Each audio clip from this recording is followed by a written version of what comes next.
నమస్కారం CMR news కి స్వాగతం. హెడ్లైన్స్ చూద్దాం. రేవంత్ ఫేక్ వీడియోలు వైరల్ చేస్తున్నారు మోదీ. గుజరాత్ పెత్తనమా, తెలంగాణ పౌరుషమా చూసుకుందాం రేవంత్. కూటమి మేనిఫెస్టో అంతా మోసం సీఎం జగన్. తెలంగాణలో డబుల్ ఆర్ ట్యాక్స్ తీసుకొచ్చారు. డబుల్ ఆర్ ట్యాక్స్ పై విస్తృత చర్చ జరుగుతోంది. వ్యాపారులు, కాంట్రాక్టర్లు ఆర్ఆర్ ట్యాక్స్ కడుతున్నారు. డబుల్ ఆర్ ట్యాక్స్ తో నల్లధనం ఢిల్లీకి చేరుతోంది. ఆర్ఆర్ ఎవరో మీకు ఇప్పటికే అర్థమై ఉంటుంది. ఆర్ఆర్ ట్యాక్స్ ను అడ్డుకోకపోతే సర్వనాశనం తప్పదు అంటూ ప్రధానమంత్రి నరేంద్ర మోడీ రేవంత్ రెడ్డిని టార్గెట్ గా ఫైర్ అయ్యారు. జహీరాబాద్ బీజేపీ విజయ సంకల్ప సభలో పాల్గొన్న ప్రధాని మోడీ బీఆర్ఎస్, కాంగ్రెస్ పై ఫైర్ అయ్యారు. కాళేశ్వరం ప్రాజెక్టు పేరుతో బీఆర్ఎస్ పెద్ద స్కామ్ చేసిందన్నారు. కాళేశ్వరం అవినీతిపై విచారణ చేస్తామని కాంగ్రెస్ మాట తప్పిందంటూ విమర్శించారు. ఓటుకు నోటు కేసును గతంలో బీఆర్ఎస్ తొక్కిపెట్టిందని, కాళేశ్వరం స్కామ్ ని కాంగ్రెస్ తొక్కిపెడుతోందని ఆరోపించారు. సార్వత్రిక ఎన్నికలు ముగిసిన తర్వాత కేసీఆర్ భాజపాతో పొత్తు పెట్టుకోబోతున్నారని సీఎం రేవంత్ రెడ్డి ఆరోపించారు. భారతకు ఒక్క సీటు వేసినా అది వృధానే అవుతుందని అన్నారు. కారు కార్ఖానాకు పోయిందని, దానిని బజార్లో తోకానికి అమ్మాల్సిందేనని వ్యాఖ్యానించారు. భూపాలపల్లి జిల్లా రేకొండలో నిర్వహించిన జనచేతన సభలో రేవంత్ ప్రసంగించారు. వరంగల్ పట్టణానికి ఔటర్ రింగ్ రోడ్, ఎయిర్పోర్ట్ రాకుండా మోడీ అడ్డుకున్నారని విమర్శించారు. ఏపీలో విపక్ష ఎన్డీఏ కూటమి ఉమ్మడి మేనిఫెస్టో ఇవాళ విడుదల చేసింది. అయితే అనుకున్న సమయం కంటే దాదాపు 3 గంటల ఆలస్యంగా ఇది విడుదలైంది. ఈ కార్యక్రమంలో విపక్ష కూటమిలో విభేదాలు బయటపడ్డాయి. ముఖ్యంగా చంద్రబాబు, పవన్ కళ్యాణ్ మేనిఫెస్టో పట్టుకుంటే అక్కడే ఉన్న బీజేపీ జాతీయ నేత సిద్ధార్థనాథ్ సింగ్ అక్కడికి వచ్చినా దూరంగా ఉండిపోయారు. అంతేకాదు ప్రధాని మోడీ ఫోటో కూడా మేనిఫెస్టోలో కనిపించలేదు. ఈ నేపథ్యంలో ఎన్డీఏ మేనిఫెస్టో విడుదలపై సీఎం వైఎస్ జగన్ స్పందించారు. బీజేపీ అధిష్టానం ఆదేశాలతోనే ప్రధాని మోడీ ఫోటో ఎన్డీఏ మేనిఫెస్టోపై లేకుండా పోయిందన్నారు. చంద్రబాబు, పవన్ మేనిఫెస్టోపై మోడీ ఫోటో పెట్టొద్దంటూ బీజేపీ అధిష్టానం చంద్రబాబుకు ఫోన్ చేసిందని జగన్ తెలిపారు. దీంతో చంద్రబాబు మేనిఫెస్టో అంతా మోసమని తేలిపోయిందన్నారు. అలాంటి మేనిఫెస్టోపై మోడీ ఫోటో వేసేందుకు బీజేపీ అంగీకరించలేదన్నారు. ఇచ్చిన ఈ మేనిఫెస్టోను ఒక బైబిల్గా, ఒక ఖురాన్గా, ఒక భగవద్గీతగా దీన్ని భావిస్తూ దీన్ని ఇంప్లిమెంట్ చేసిన పరిస్థితులు, దీన్ని ఇంప్లిమెంట్ చేసిన విధానం బహుశా దేశ చరిత్రలోనే ఈ 58 నెలలు అన్నది చిరస్థాయిగా చరిత్రలో ఎప్పటికీ కూడా నిలిచిపోతాయి.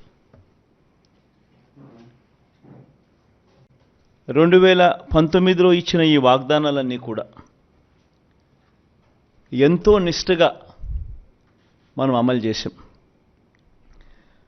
ఏ స్థాయిలో ఇది అమలు చేశాము అని అంటే, ఈ మేనిఫెస్టో అన్నది ప్రతి ప్రభుత్వ కార్యాలయంలో ఉన్న ప్రతి ఇంపార్టెంట్ అధికారి దగ్గర ఈ మేనిఫెస్టో ఉంది. ఏ స్థాయిలో ఇది అమలు చేశాము అని అంటే, ఈ మేనిఫెస్టో అన్నది రాష్ట్రంలో ఉన్న ప్రతి ఇంట్లో కూడా ఉంది. అంటే అన్నిసార్లు ఈ మేనిఫెస్టో వాళ్ళ ఇళ్ళకు పంపించాం.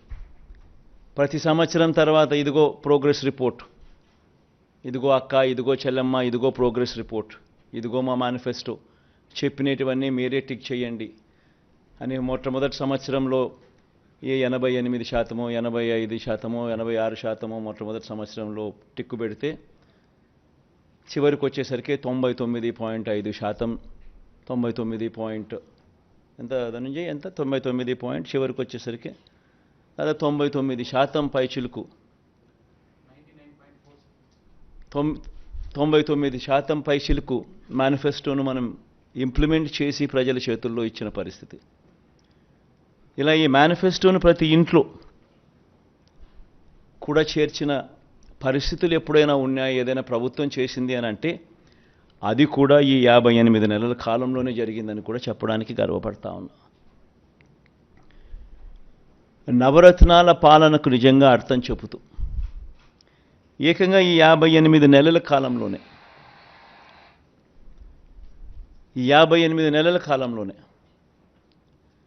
ఏకంగా 2,70,000 కోట్ల రూపాయలు, మళ్ళా రిపీట్ చేస్తా ఉన్నా, ఏకంగా 2,70,000 కోట్ల రూపాయలు డీబీటీగా, అంటే నేరుగా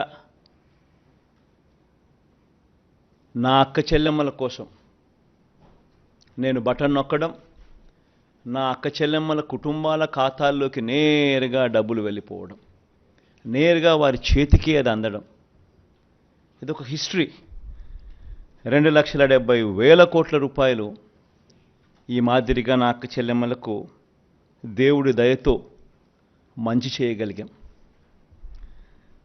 పేదల ఆత్మగౌరవాన్ని, అవ్వాతాతల ఆత్మాభిమానాన్ని ఎరిగిన వాడిగా వాళ్ళ ఇంటికి ఈ పథకాలన్నీ డోర్ డెలివరీ చేసిన పరిస్థితులు కూడా ఈ 58 నెలల కాలంలోనే. రాజ్యాంగ మార్పుపై కొంతకాలంగా భాజపా కాంగ్రెస్ల నడుమ మాటల యుద్ధం జరుగుతోంది. దీనిపై కాంగ్రెస్ అగ్రనేత రాహుల్ గాంధీ మరోసారి స్పందించారు. కేంద్ర మంత్రి అమిత్ షాపై విమర్శలు గుప్పించారు. మన రాజ్యాంగాన్ని మార్చే శక్తి ఈ ప్రపంచంలోని ఎవరికీ లేదంటూ మండిపడ్డారు. భాజపా మరోసారి అధికారంలోకి వస్తే రాజ్యాంగాన్ని మారుస్తుందని ఆయా సందర్భాల్లో ఆ పార్టీ నేతలు స్పష్టంగా చెప్తున్నారు. ఈ విషయాన్ని అమిత్ షా కూడా చెప్పారని రాహుల్ ఆరోపించారు. బిఆర్ అంబేద్కర్ కాంగ్రెస్ దేశ ప్రజలతో కలిసి బ్రిటిష్ వారితో పోరాడి భారత రాజ్యాంగాన్ని రూపొందించారు. ఇది పేద ప్రజల ఆత్మ గొంతుక వంటిది. దాన్ని ఎవ్వరూ తాకలేరు. మార్చే శక్తి ప్రపంచంలో ఎవరికీ లేదు. అలాంటిది రాజ్యాంగ మార్పుకే కేంద్రంలోని భాజపా కలలు కంటోంది. అలా ఎన్నటికీ జరగనివ్వమని వ్యాఖ్యానించారు. పెరూరులో సోమవారం సాయంత్రం ఘోర ప్రమాదం జరిగింది. ప్రయాణికులతో వెళ్తున్న బస్సు లోయలో పడింది. ఈ దుర్ఘటనలో 23 మంది చనిపోయారు. మరో 6 తీవ్రంగా గాయపడ్డారు. బస్సు తాయాబాంబా నుంచి లిమా వెళ్తుండగా కుస్కా జిల్లాలోని రహదారిపై ఈ ప్రమాదం జరిగింది. సమాచారం అందుకున్న అధికారులు, సిబ్బంది అక్కడికి చేరుకున్నారు. వెంటనే సహాయక చర్యలు ప్రారంభించారు. అతి వేగం వల్లే ఈ ప్రమాదం జరిగినట్లు తెలుస్తోంది. ఢిల్లీ సీఎం అరవింద్ కేజ్రీవాల్ అరెస్టుపై సుప్రీంకోర్టు మంగళవారం కీలక వ్యాఖ్యలు చేసింది. లోక్సభ ఎన్నికలకు కేవలం కొద్ది రోజుల ముందే కేజ్రీవాల్ని ఎందుకు అరెస్ట్ చేశారనే ప్రశ్నలపై ఎన్ఫోర్స్మెంట్ డైరెక్టరేట్ స్పందించాలని సర్వోన్నత న్యాయస్థానం దర్యాప్తు ఏజెన్సీని కోరింది. ఢిల్లీ మద్యం పాలసీ కేసులో ఈడీ తనను అరెస్ట్ చేసి రిమాండ్కు తరలించడాన్ని సవాల్ చేస్తూ అరవింద్ కేజ్రీవాల్ దాఖలు చేసిన పిటిషన్ విచారిస్తూ సుప్రీంకోర్టు బెంచ్ దర్యాప్తు ఏజెన్సీని ప్రశ్నించింది. వ్యక్తి స్వేచ్ఛ అనేది చాలా కీలకమైందని, దీన్ని మీరు నిరాకరించలేరని జస్టిస్ సంజీవ్ ఖన్నా పేర్కొన్నారు. ఇక కేజ్రీవాల్ను అరెస్ట్ చేసిన సమయం పైన ప్రశ్నలు తలెత్తున్నాయని అన్నారు. విచారణ చేపట్టడం, ఆపై పలు ఫిర్యాదుల పునరావృతం కావడం మధ్య ఎందుకు విరామం ఉందనే వివరాలపైన స్పందించాలని దర్యాప్తు సంస్థను సుప్రీంకోర్టు కోరింది.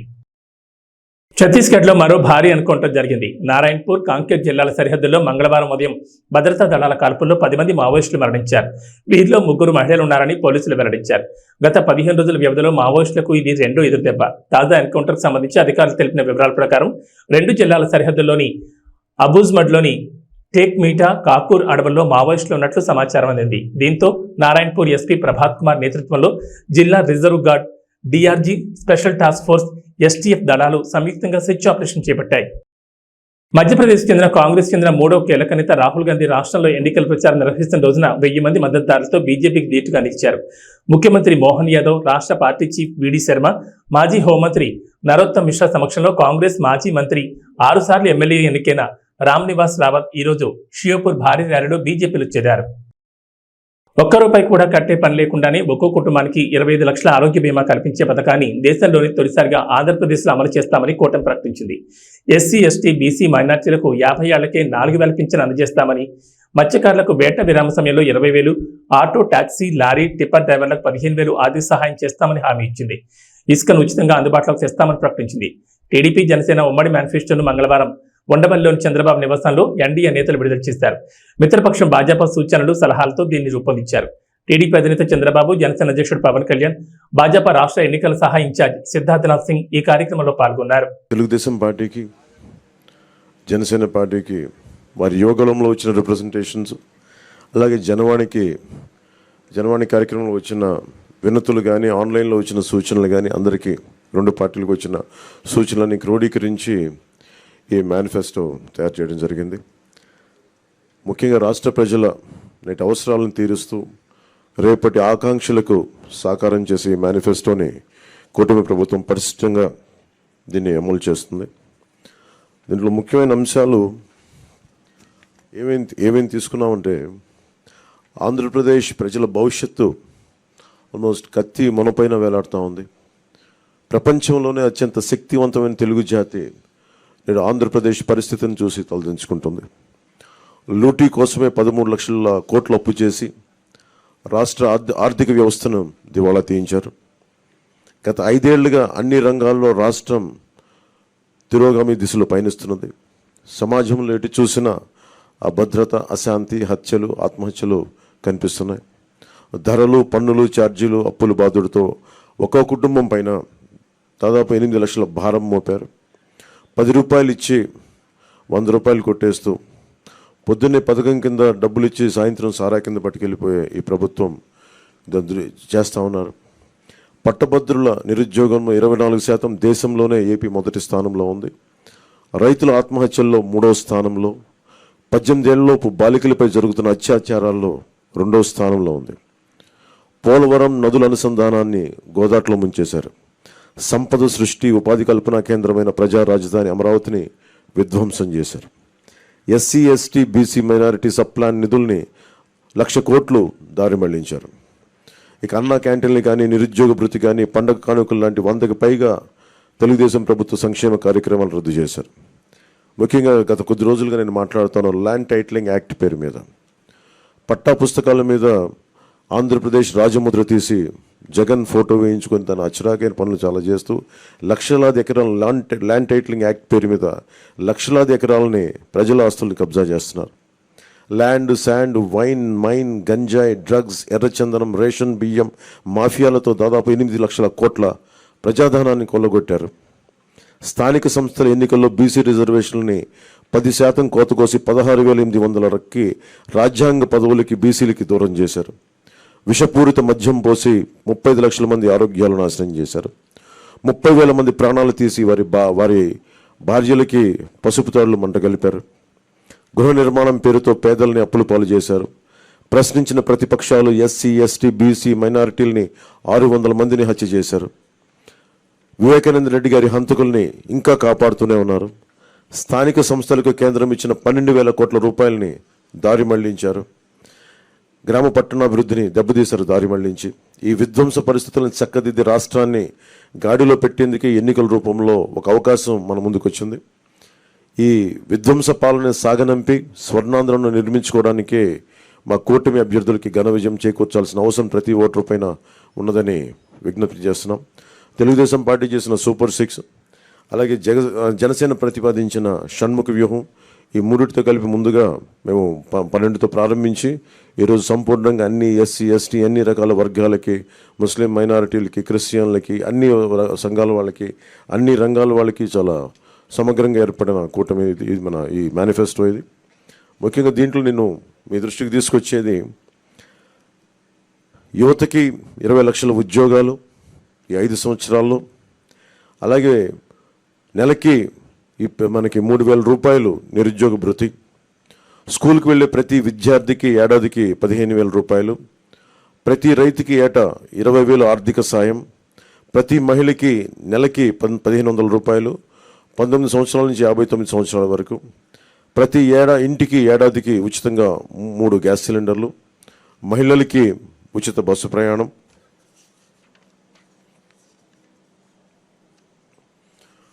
మత్స్యకారులకు సంబంధించి సముద్ర వేట విరామ సమయంలో మత్స్యకారులకు 20,000 రూపాయల ఆర్థిక సాయం, జీవో2 2017ని రద్దు చేస్తాం, బోట్ల మరమ్మతులకు కానీ ఆధునిక కమ్యూనికేషన్లకు కానీ ఆర్థిక సాయం అందిస్తాం. మాజీ మంత్రి వివేకానంద రెడ్డి హత్య కేసులో సీఎం జగన్ ఆయన సత్యమణి భారతిరెడ్డిని సిబిఐ ఎందుకు విచారించలేదని వివేక కుమార్తె సునీత ప్రశ్నించారు. పులివెందులలో వివేక హత్య జరిగిన ఇంట్లోనే మంగళవారం మీడియా సమావేశం ఏర్పాటు చేసి ఘటన రోజు పరిణామాలు, తర్వాత దర్యాప్తు వెలుగులోకి వచ్చిన వివరాలపై పవర్ పాయింట్ ప్రజెంటేషన్ ఇచ్చారు. తాను చెబుతున్నవన్నీ దర్యాప్తు వివరాలకు దగ్గరగా ఉన్నవేనని వివరించారు. టెక్కల్ నియోజకవర్గం నుండి ఉమ్మడి కూటమి అభ్యర్థిగా బరిలో ఉన్న దువ్వాడ శ్రీనివాస్ టీడీపీ వైఫల్యాలు మరియు జగన్ ప్రభుత్వం చేపట్టిన అభివృద్ధి పనుల గురించి ఆయన ఏ విధంగా వివరించారో ఆయన మాటల్లోనే విందాం. మా ప్రతినిధి లీలా మాధురితో Duvvada Srinivas face to face. ఇప్పుడు ఆ వివరాలు చూద్దాం.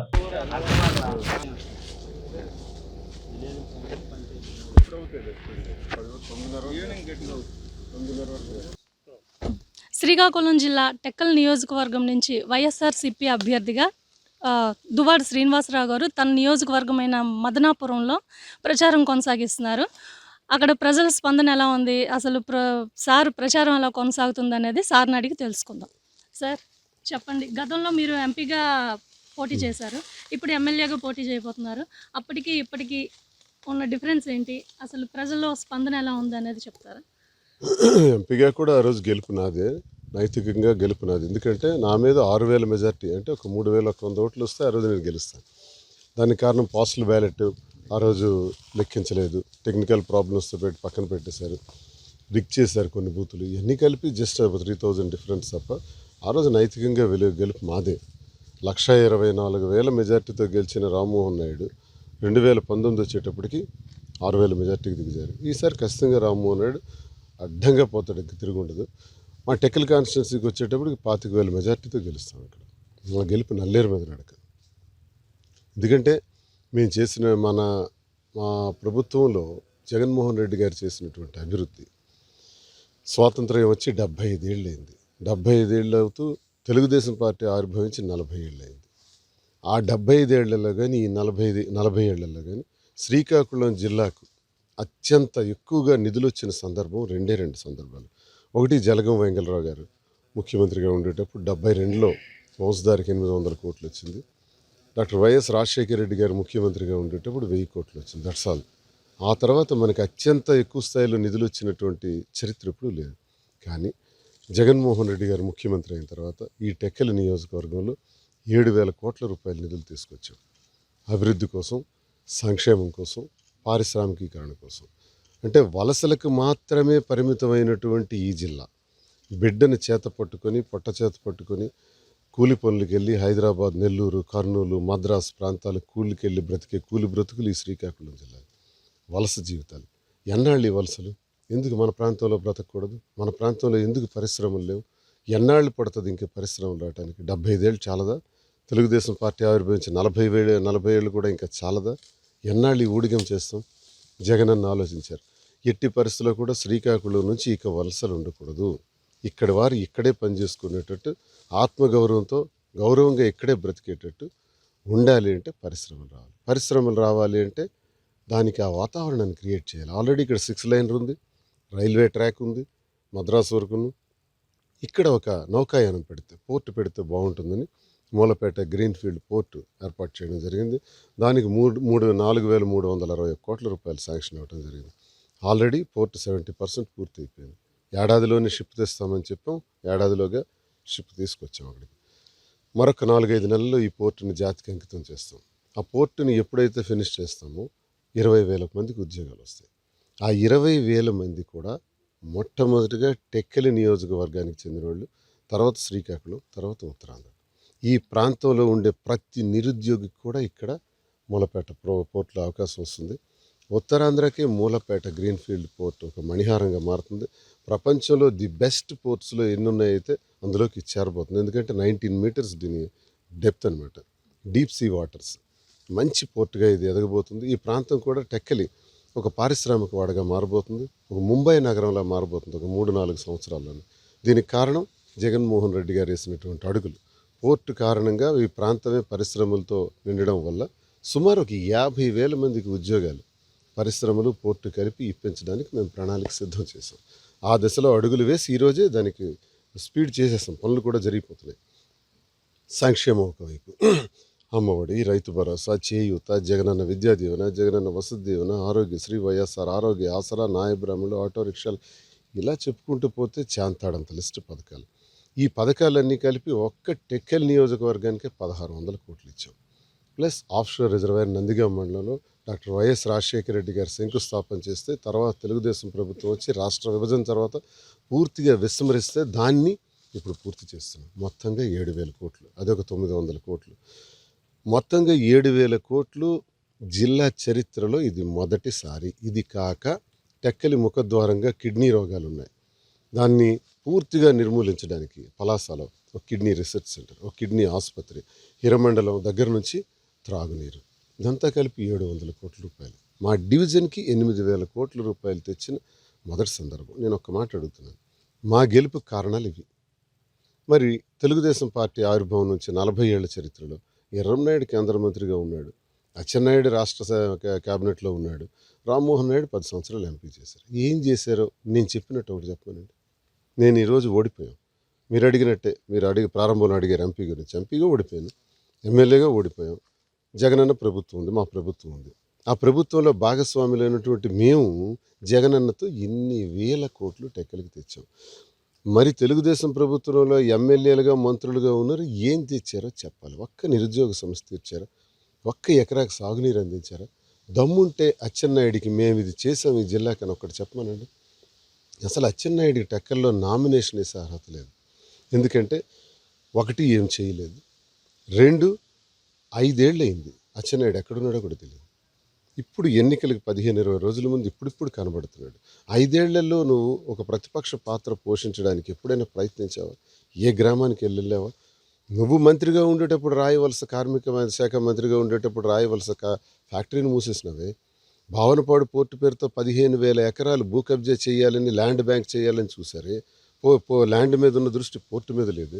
టెక్కల్లోనూ నడి రోడ్డును ఉన్నటువంటి ఆర్టీసీ కాంప్లెక్స్ స్థలాన్ని 3 ఎకరాలని 49 సంవత్సరాలకి లీజుకు రాయించుకొని అది కాజేయాలని చూసారా?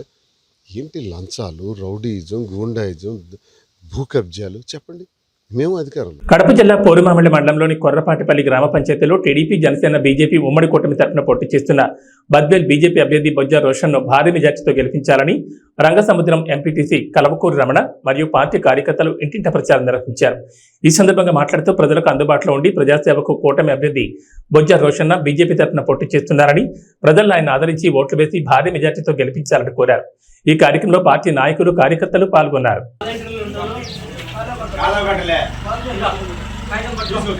కమలం పువ్వు గుర్తుకే, కమలం పువ్వు గుర్తుకే, కమలం పువ్వు గుర్తుకే. ఈరోజు కొరపాటిపల్లెలో మన బొజ్జ రోషన్న గారికి కమలం పువ్వు గుర్తుపైన ఓటేసి అత్యధిక మెజార్టీ తీసుకురావాలని చెప్పి క్యాన్వాస్ చేయడం జరిగింది. ఈ క్యాన్వాస్ మన మల్లికార్జున్ గారు, అచ్చిరెడ్డి గారు, అల్లూరయ్య గారు, సిద్ధయ్య గారు, మహేంద్ర గారు, శ్రీనివాసులు గారు, పీరయ్య గారు, పెద్ద పీరయ్య గారు వీళ్ళ ఆధ్వర్యంలో క్యాన్వాస్ విజయవంతంగా నిర్వహించడం జరిగింది. ప్రజల్లో స్పందన చాలా అద్భుతంగా ఉంది. మన బద్వేల్ నియోజకవర్గంలో బొజ్జ రోషన్న గారి విజయం తథ్యం. మెజారిటీ కోసమే మేము చూస్తున్నాం. ఖచ్చితంగా చంద్రబాబు నాయుడు గారు ఈ రాష్ట్రానికి ముఖ్యమంత్రి కూటమి తరపున ముఖ్యమంత్రి కాబోతున్నారు. చంద్రబాబు నాయుడు గారు ముఖ్యమంత్రి అయితే ముఖ్యంగా మహిళలకు అయితేనేమి చాలా మంచి పథకాలు ఉన్నాయి. అదేవిధంగా ఈ గవర్నమెంట్ వచ్చిన తర్వాత ప్రతిదీ కూడా అధిక రేట్లు పెంచి పేద మధ్యతరగతి వాళ్ళ నడ్డి విరిచారని చెప్పి ఈ సందర్భంగా నేను ఆరోపిస్తున్నాను. అదేవిధంగా చంద్రబాబు నాయుడు గారు గవర్నమెంట్ వస్తే పేదలే కాకుండా నిరుద్యోగ యువత అయితేనేమి, ఉద్యోగస్తులు అయితేనేమి అందరూ కూడా సంతోషంగా ఉంటారని చెప్పి ఈ సందర్భంగా తెలియజేస్తున్నాను. అదేవిధంగా చంద్రబాబు నాయుడు గారు సీఎం అవ్వాలి అంటే కనుక మన ఈరోజు బొజ్జ రోషన్న గారిని బద్వేల్ నియోజకవర్గం నుంచి కమలం పువ్వు గుర్తుపైన ఓటేసి మనం ఎమ్మెల్యేగా చేసుకోవాల్సిన అవసరం ఎంతైనా ఉందని చెప్పి మేము ఓటర్లను అభ్యర్థించడం జరిగింది. అదేవిధంగా ఈరోజు రాష్ట్రం జగన్మోహన్ రెడ్డి గారు రాష్ట్రాన్ని సచివాలయాలు అయితేనేమి, ఎక్సైజ్ శాఖ అయితేనేమి, ఇలా పార్కులు అయితేనేమి, ఇలా అనేక ఆస్తులు తాకట్టు పెట్టి డబ్బులు తీసుకొచ్చి ఈరోజు రాష్ట్రాన్ని అంధకారంలో ఉంచాడని చెప్పి కూడా ఆరోపిస్తా ఉన్నారు. ఈరోజు జగన్మోహన్ రెడ్డి గారు సీఎంగా ఉంటే ఇలాగే కొనసాగితే కనుక మీరు చూస్తున్నారు ఈరోజు ల్యాండ్కు సంబంధించి ఒక యాక్ట్ తీసుకొచ్చారు.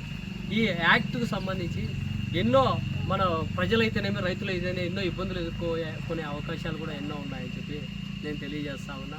అదేవిధంగా మన పాసుబుక్కుల పైన, మన భూమి పైన ఆయన ఫోటో ఏంది, ఆయన పెత్తనం ఏంది అనేది కూడా నేను ఆరోపిస్తా ఉన్నా.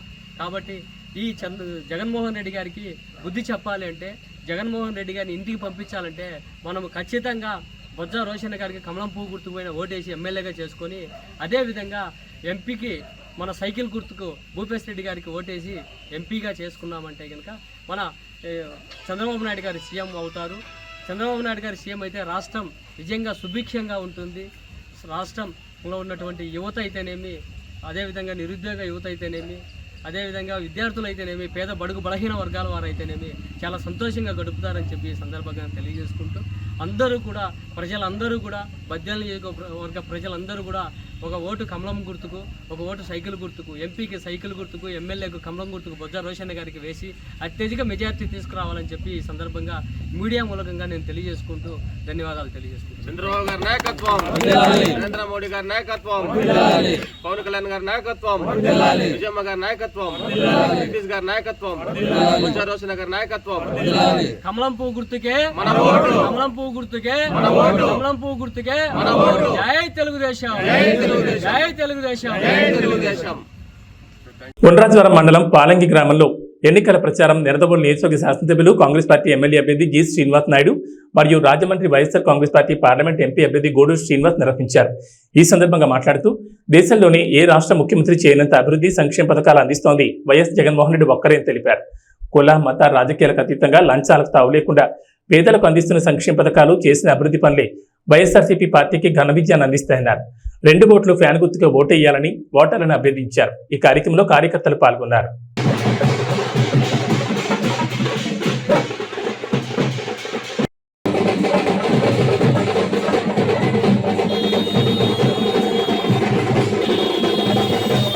మన ఎంపీ అభ్యర్థి మా డాక్టర్ గూడూరు శ్రీనివాస్ గారు, మరి అదేవిధంగా మన సీనియర్ నాయకులు గొప్పల తమ్మయ్య గారు, అమ్మా అందరం కూడా కలిసి మీ దీవెనల కోసం మీ ఆశీర్వాదాల కోసం వచ్చామమ్మా.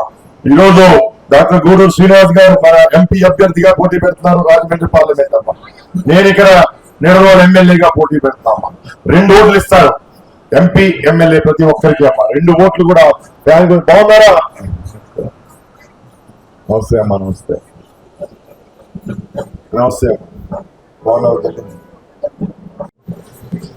నేను చెప్పాలమ్మా.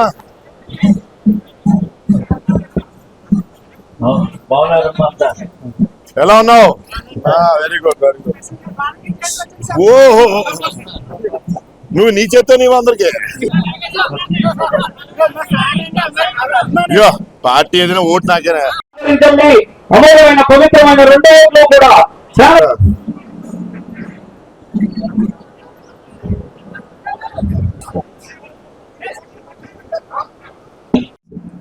ఫ్యాన్ గుర్తు అమ్మా. ఫ్యాన్ గుర్తు ప్రదాత, సంక్షేమ సారథి, నిస్వార్థ ప్రజాసేవకుడు, పిలిచే పలికే వ్యక్తి, అందరికీ అందుబాటులో ఉండే వ్యక్తి జి శ్రీనివాస నాయుడు గారు. అయ్యోనమ్మా మన ఎంపీ అమ్మా. నమస్తే అమ్మా.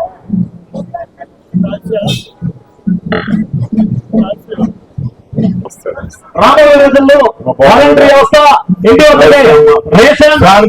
మర్చిపోకుండా 2 ఓట్లు కూడా ఈ రోజు మన బ్యాలెట్ పేపర్ మీద లోపలికి వెళ్ళాక బ్యాలెట్ పేపర్ మీద 2 కూడా 3వ నెంబర్ ఎంపీ గారిది 3వ బటన్ నొక్కాలి, ఎమ్మెల్యే గారిది కూడా 3వ నెంబర్ బటన్ నొక్కాలి. ఏమో బాగున్నారా తల్లి?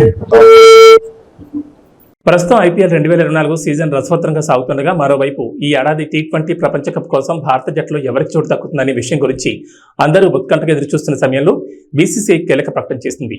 T20 వరల్డ్ కప్ కు భారత జట్టును బీసీసీఐ ఇవాళ ప్రకటించింది. భారత జట్టుకి రోహిత్ శర్మ కెప్టెన్ గా ఉండగా వైస్ కెప్టెన్ గా హార్దిక్ పాండ్యాకి బాధ్యతలు అప్పగించారు. కేఎల్ రాహుల్, రుతురాజ్ గైక్వాడ్ కు జట్టులో చోటు దక్కలేదు. ఏబీ బులెటిన్ విశేషాలు. నమస్కారం.